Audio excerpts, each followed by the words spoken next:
Hi guys, this is Pestily and welcome to another Escape from Tarkov video. Today I'm talking about the aftermath of everything that's happened since the cheating video was released. I gave my thoughts on that a few days after, and everything that's happened from then up until now. There's been quite a few things. I'm not going to go into a really serious detail about everything. I'm going to give you more of a broader picture, and you guys can either let me know or you can follow the links if you want to do more in depth on certain topics. Anyway, without further ado, let's crack straight into it.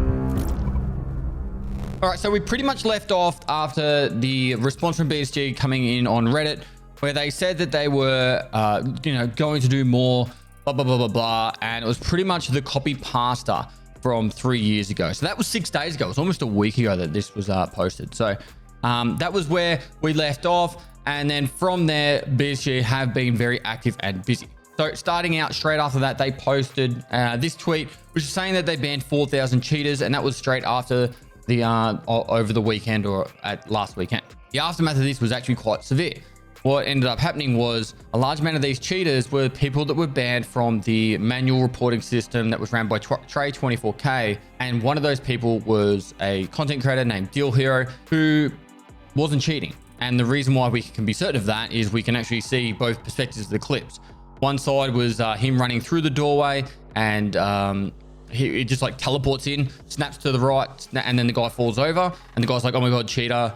They report it through the actual system, being the manual report system on the Discord, and then subsequently later he got banned during this ban wave. However, once he got banned, Deal Hero reached out to community managers and then posted, he asked how come he was banned. They said it was from a report with the video, and then he was able to say, hey, this is my perspective, and he literally just walks through the doorway and shoots the person. Now, ultimately, this was a major issue because it showed that the manual reporting system had flaws and that potentially people were getting false reported and banned.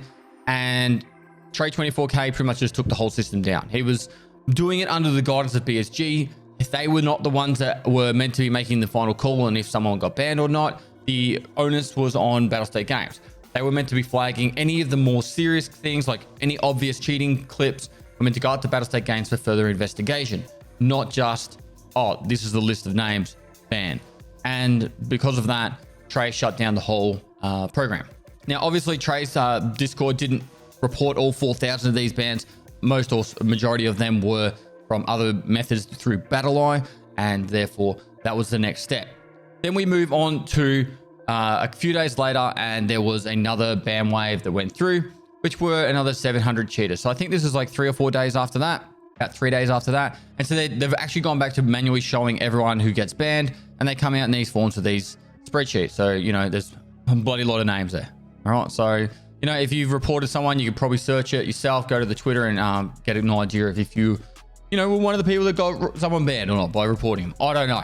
It's up to you if you want to spend your days doing that. I can't be fucked. Then Reddit got very feisty, and Nikita was on there a lot. And he's been pretty much there every day asking questions and answering questions as well. And he did a Q&A on Reddit. Now, this Q&A is quite substantial. I'll put a link here, but there is a lot to go through here. It talks about all the things that people want changed in the game, all the issues that people have with the game, not just the cheating side of things. And there's been a lot of changes since. One of the ones that I saw that I thought was really cool was I thought it would be a good idea to emphasize one of the things that someone said, that it should just completely remove barter trades from the flea market that are player to player. So there's still obviously the barter trades for the traders. So if you have to trade, I don't know, what is it, gold chain for something like gazelles, gold chain and coffee for gazelles, that's still in the game.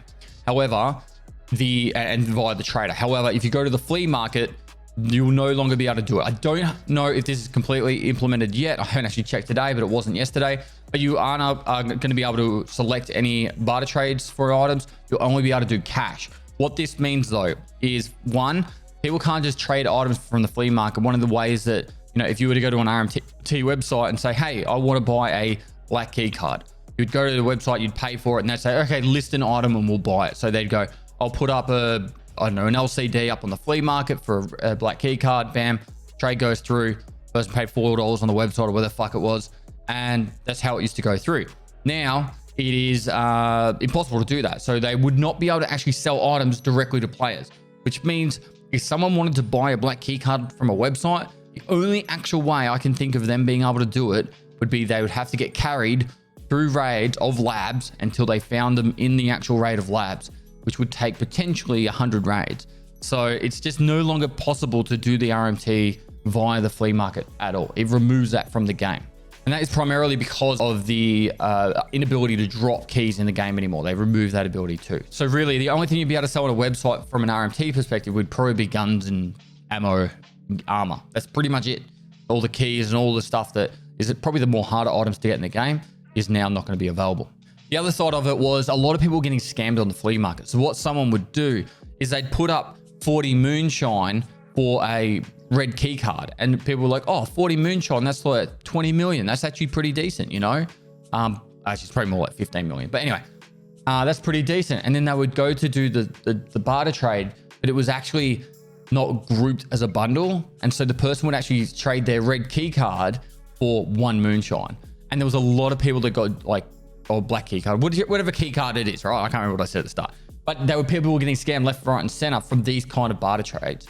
And so the majority of scams were ran via doing methods like that. And then lastly, any quest key in the game was pretty much only ever sold for barter items. So it's like, hey, you want the KSM key for reserve to get your quest done? Oh, we want a tape key from Shoreline. And they would do this. Every key was like a tape key, a sand tape key. And it was just ridiculous. Like, it's probably going to speed up a lot of the progress for people early wipe, because like a 114 key will probably just go up for 100k now or 200k at the start of a wipe. I do think the key will have to change around a few of the actual values of items just to make it so they can go up on the flea market for a little bit more expensive, because they are valuable items. But overall, big win for the game, in my opinion. It should make it a lot better for everyone. Anyway, enough rambling about that. And then the next thing that happened, I saw last night, was on the Telegram of Escape from Tarkov, where they actually posted that they had banned a list of RMT sellers, and the list is pretty substantial. I don't actually have it up on the screen, but if you join the BSG Escape from Tarkov official Telegram, you can actually get to see that list. It's quite a lot of names. But these are all RMT sellers apparently. So they're constantly trying to keep us updated that they're actually doing stuff to try and combat the cheaters. But it will be a progress to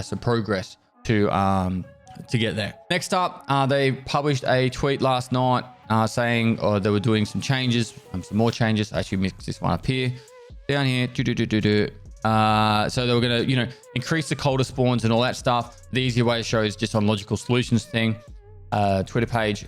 Less flea rep required for more slots, and I've got that image right here. So you can now get more trading slots on the flea market earlier. So now at 7 rep, you'll have 3, at 30 rep, you'll have 4, 60 rep, 5, 100 rep, 6. And this is about where it was 3 years ago or 2 years ago before they made that change. And honestly, it's so much better because you can actually get to 7 rep pretty easily, and you should be able to get 3 trading slots, and then 4 will take a little bit longer, blah, blah, blah, blah, blah. But at the moment, I think, or before this change, it was a long time ago. Now, the other stuff that was changed as well is Lettuce Craft is back. It does require the book at the moment. I'm sure Nikita's going to change that to make it so you'll be able to do it without the book. And then Shoot of Morning Heaven is back to 100 meters. Colder spawns have been increased up to 10% spawn chance from 5. Reshala is now at 28% spawn chance instead of 24. All the scav bosses got increased to 24%, and the camera recoil is being reduced for all guns. So it makes you actually feel like you got less recoil when you're shooting, which really is just the camera moving less, which is a good thing. Overall, it's been a lot of stuff going on over the last week.